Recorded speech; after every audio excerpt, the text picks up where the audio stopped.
तो यहाँ पे हम थाली रेडी करने लगे थे और ये थाली उनके लिए था जिनकी गोद भराई की रस्म है, उनके लिए हम रेडी कर रहे थे।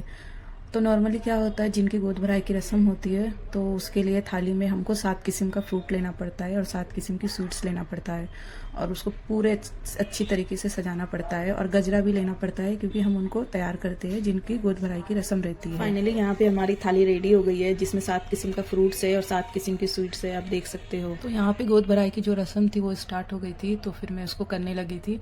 तो सबसे पहले हम उनको कुछ लगाते हैं, फिर उसके बाद उनको खिलाई मैंने लड्डू और फिर उनके गोद में हम फ्रूट्स देते हैं और फिर खड़े होके हमको नज़र उनकी उतारनी रहती है।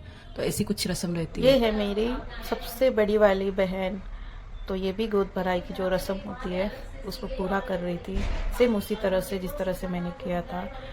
तो पहले कुछ लगाते हैं, उसके बाद खिलाते हैं, फिर गोद में कुछ फ्रूट्स रख के चले जाते हैं, ऐसा ही होता है।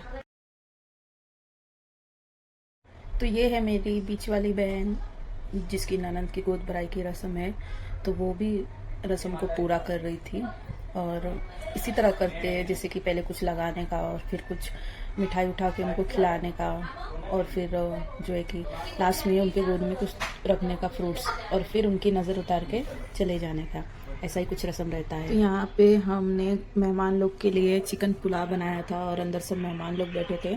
हमने घर पे ही चिकन पुलाव बनाया है, बाहर जो है कि चूल्हा रख के सब घर वाले लोगों ने मिलके मेहमान के लिए तैयारी किया है।